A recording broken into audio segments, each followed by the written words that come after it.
Tiglao was a cabinet member of the Arroyo administration, and he was conspicuously silent in asserting our sovereign rights over issues concerning the West Philippine Sea.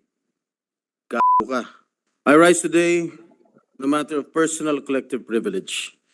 Recent revelations have come to light regarding allegations that the past administration broke a promise made in 1999 to remove the stranded BRP Sierra Madre from the Ayungin Shoal. These allegations put forth by Mr.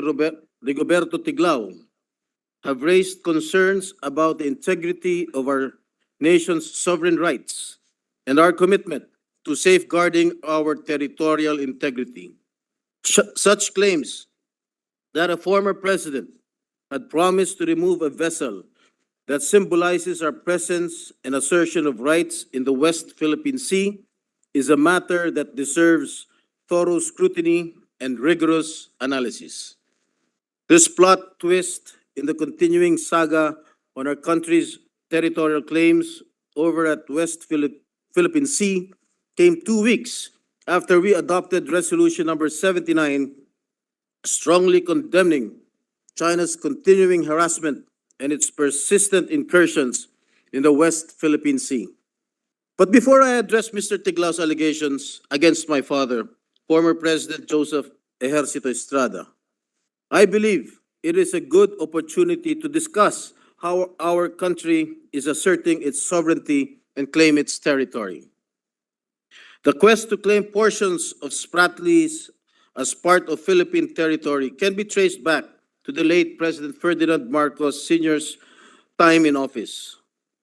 He recognized the island's strategic and economic significance, considering that some of these islands have lucrative potential oil and gas deposits.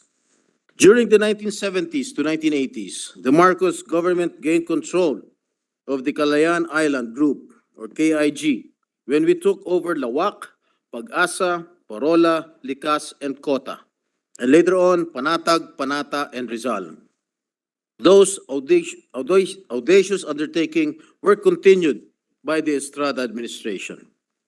The grounding tactic, which has significant symbolic and strategic value for the Philippines' territorial claims and sovereignty in the West Philippine Sea, was carried out under my father's leadership. The Estrada maneuvering and the fall of Camp Abu Bakar, the Moro Islamic Liberation Front's second largest camp, the culmination of the Estrada administration's all-out war against the MILF are proof of my father's strong resolve to assure internal and external security. Now, under President Bongbong Marcos Jr. is continuing what his father started, fortifying our stand in defending and protecting the territorial integrity of the Republic. Kaya naman ang sinasabing pangako na tanggalin ang BRP Sierra Madre sa Ayungin Shoal ay isang kasinungalingan. Pinaghirapan planuhin nila dating Defense Secretary Orly Mercado at ng Armed Forces of the Philippines ang mga strategy para labanan ang sinasabi nilang creeping invasion ng China. Basta na lamang ba natin bibitawan ang pag-okupa ng BRP Sierra Madre sa Ayungin? As I have said, it defies logic, Mr. President. At ngayon, ay binabaliktad pa tayo at pinapalabas ng China base sa mga binitawang salita ni Chinese Embassy Deputy Chief of Mission Zhao Ziyong.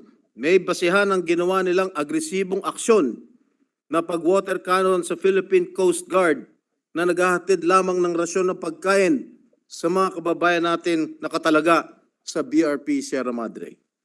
Sa akusasyon nagdadala ang PSG ng construction materials, may masama po ba dito? Bakit tayo pagbabawalan makatapak o gumawa ng mga aksyon sa sarili nating teritoryo?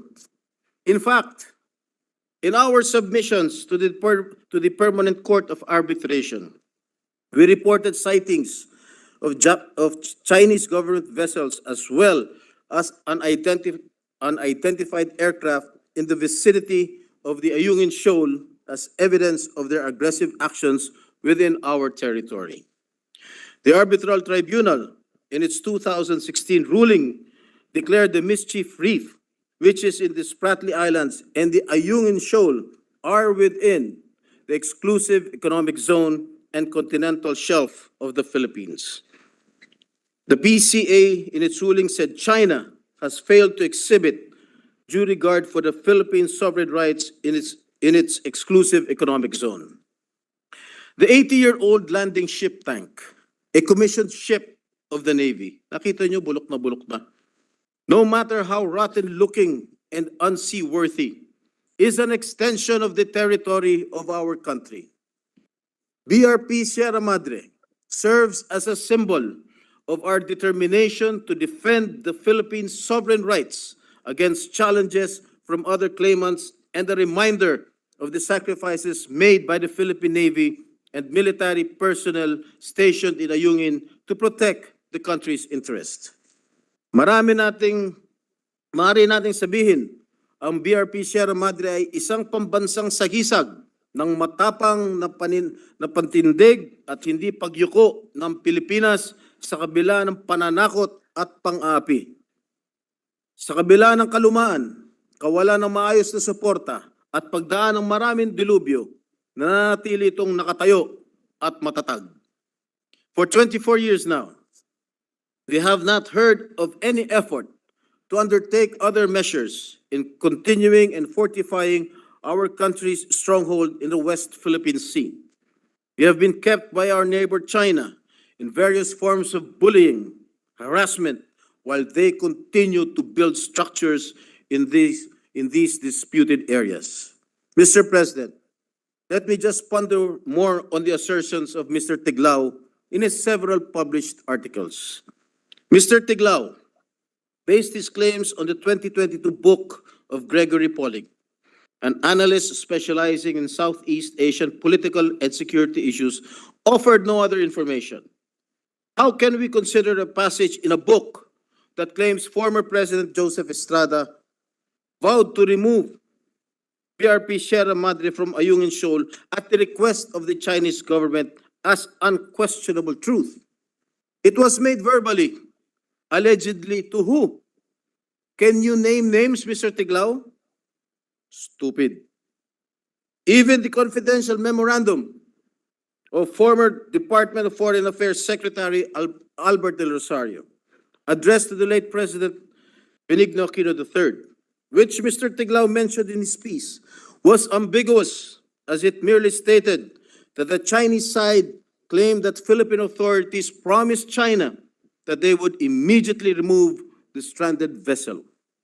I am quite certain that my father made no such agreement, even verbally to anyone, to any Chinese official during his incumbency. And I can back up my claims. As I have earlier said, that former Senator Orly Mercado, who was the defense secretary of my father during his time, along with Navy officials, came up with the idea of running aground some of the World War II era LST or landing ship tank Sierra Madre to stake Philippine claim and establish a presence in the Kalayaan Island group during a command conference of the armed forces. Unlike Mr. Tiglao, I could easily and did verify this information from Senator Mercado himself, and he attested that there was no such promise made to China. And if indeed there was such an arrangement, how come there was relatively peace in the West Philippine Sea during the Arroyo administration that spanned for 9 long years? Tiglao was a cabinet member of the Arroyo administration, and he was conspicuously silent in asserting our sovereign rights over issues concerning the West Philippine Sea. Gago ka. They could have kept up the momentum gained by the Estrada administration in pursuing comprehensive strategy or plan of action to reinforce our country's territorial claims. One thing certain was that under the presidency of Mrs. Arroyo, several bilateral talks were held in Shanghai that resulted in the signing of agreements related to tourism and the opening of the country to Chinese investments. As we deliberate on this matter, let us reaffirm the principles that guide our actions as custodians of our nation's interests. Ayungin Shoal is not just a piece of land. It symbolizes our assertions of sovereignty and our dedication to upholding international law, specifically the United Nations Convention on the Law of the Sea. Mr. President, distinguished colleagues, the BRP Sierra Madre's presence at the shoal stands as a testament to our unwavering commitment to defending our rightful claims and securing our territorial integrity.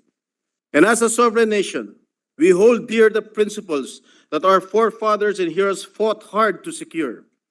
Any suggestion that goes against this commitment, regardless of whether it happened in the past or present, challenges those principles. We cannot allow mere allegations without substantial evidence to cast aside the efforts and sacrifices made to ensure our current freedoms, especially not from someone who had been called out not once, but twice by media organizations by making up stuff with absolutely no evidence to support his attacks. Mr. Tiglao was previously accused by Rappler in 2017 of spreading fake news when he alleged that the online news outlet's supposed funder played a role in the ousting of the Ukrainian president in 2014.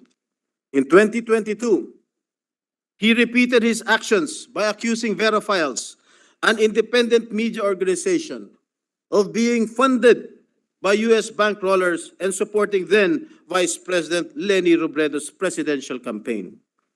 Hindi ko lubos maisip kung bakit kailangan magpakalat ng ganitong kasinungalingan kung kailan paulit-ulit ang pambubuli sa atin ng bansang itinuturing nating kaibigan. Maliban na lamang kung isa siyang makapili o isang traidor ng bayan.